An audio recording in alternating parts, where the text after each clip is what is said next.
We now welcome onto the call the head coach of the William Mary Tribe, Mike Lennon. Good morning, Coach Lennon.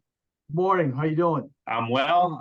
Before we get into this conference game on Thursday night down at Campbell, just talk about how your camp has gone and the mood of your team headed into the season. Yeah, thanks. It's gone pretty well. Guys have been flying around. A lot of veteran guys that are here have performed, in college games. There's a level of maturity. Obviously, you want to add with the guys that you add to your team, the freshmen, and those kind of guys. But I'm really happy with the performance. They're practicing fast, hard, very hungry. Just want to continue to keep trying to get better and improve, our football team as a whole. So very, very pleased thus far. First question this morning from Marty O'Brien. Go ahead, Marty. Good morning, Coach. Marty. Two things I wanted to ask you. First of all, how healthy are you coming out of camp? And also, just talk a little bit about coming into this season, the importance of, almost all of your players being guys that you recruited, rather than having to depend on the transfer portal too much. Yeah, right now, the health of our guys is pretty good. I mean, obviously, when you're in training camp, every coach can attest to this, that after a while, you're going against each other. It's like your little brother. You get mad at them, you want to fight them and things like that. But, you go through the growing pains. You go through those things that are competitive, and you try to find those things that guys are really good at. So putting players together in terms of what package are they on, the nickel package, are they on the regular defense, where are they 4-phase or 3-phase special teams, all those things matter. And you're right, Marty. I know some of the coaches in the league have gone the transfer portal route.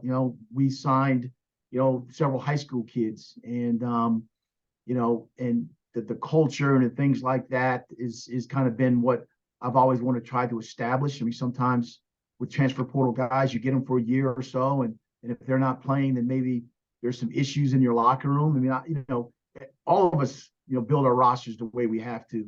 And I think one of the things of players knowing that there's a chance to go to a grad school here, like the business school or school of ed, that has that's nationally ranked or recognized, that becomes one of the things that we try to just draw on and grow those players up through the program. So that's kind of where we are, where we're at.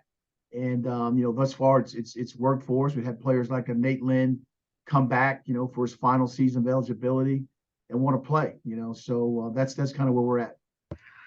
Thanks, Coach. Thank you. Mike, your next question from Dave Johnson. Good morning, Dave. Morning, Rob. How you doing, Mike? Hey, Dave. Just wonder if you could talk a little bit about Razai and Bo and their teamwork at this coordinator position.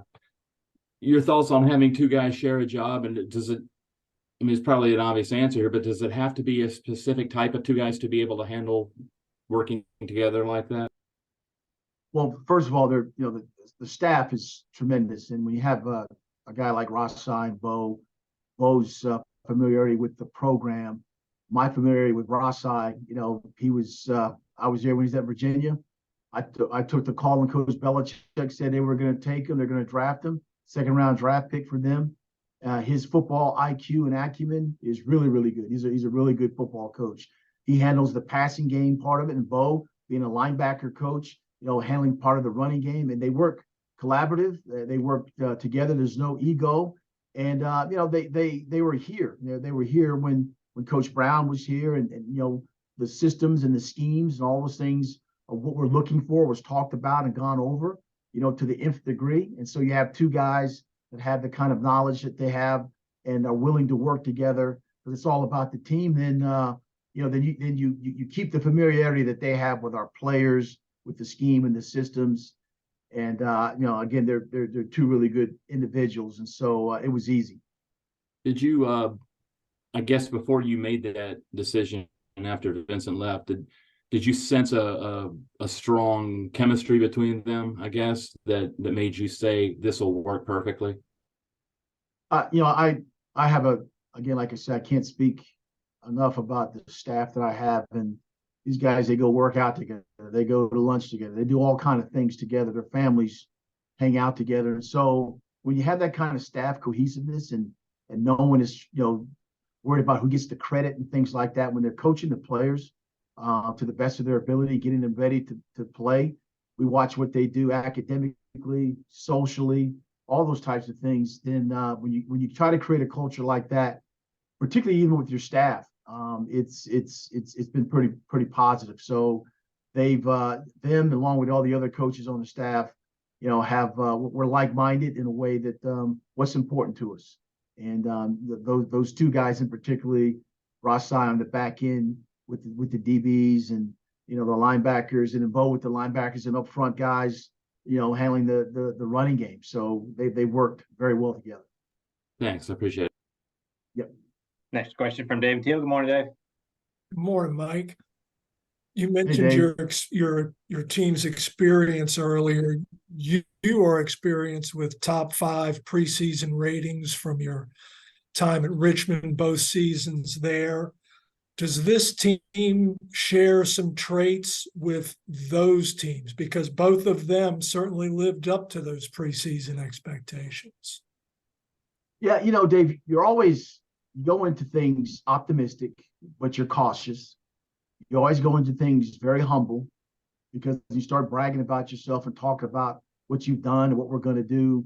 It never works out that kind of way. So the humility part of it remains such a key focus, to this team this year, because every year a team's identity is born.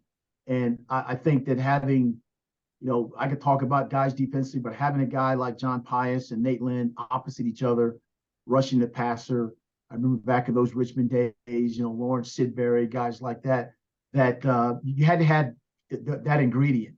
And so there are ingredients to being really, really good. But like I said, a lot of the coaches have said here, the injury part of it, the best ability is availability and all those things. The ball bounces the right way. You're not playing in 8 inches of snow, all those types of things. So you just never know. You just play the games and you take it one game at a time. And like for us, a very, very good Campbell team we're about to play. Coach Mentor's done a really good job. He has added to his team, with some transfer guys. And so he's added instantly to his team. And so you just got to be ready to play every game now, because of the unknown quantity until it becomes a known quantity when you're playing a team for the first time after they've gone out and done a good job establishing their team.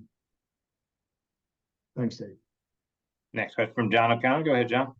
Good morning, Coach London. I was going to ask you about those Campbells. Having added so many newcomers, I wonder what you project you might see down there on Thursday night. Thank you.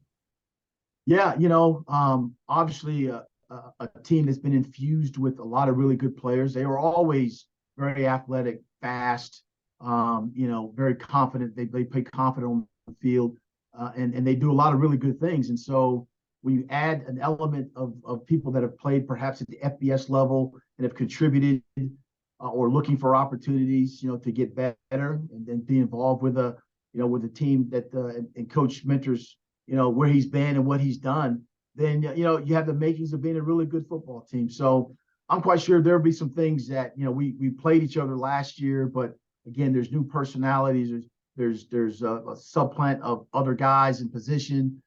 They got some preseason guys that were on, being noted, their offensive tackle, their kicker, or their linebackers.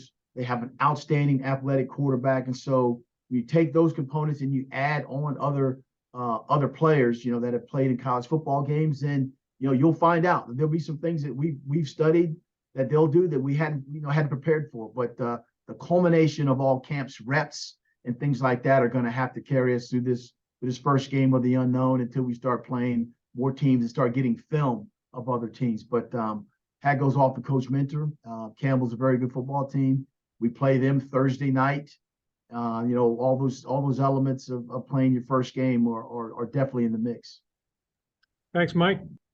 Thanks, John. Mike, one more for you from Dave Johnson. Go ahead, Dave.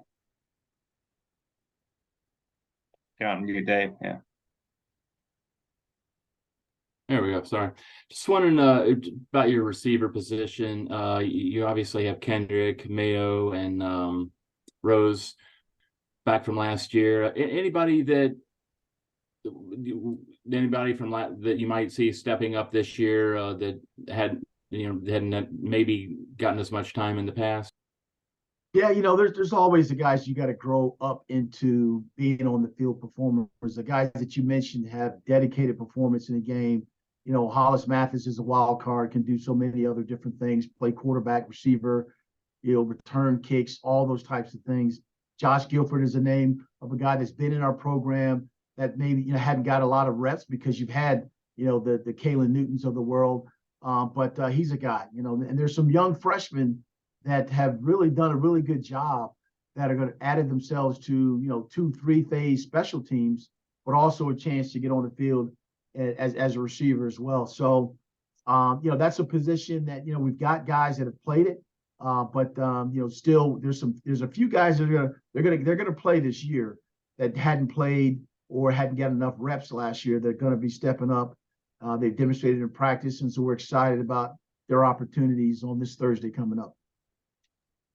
Thank you. Thanks, Dave. All right, Mike. Thanks so much for your time here this morning. Safe travels to Bowie's Creek, and we'll talk again next Monday. All right, thank you. All right, take care.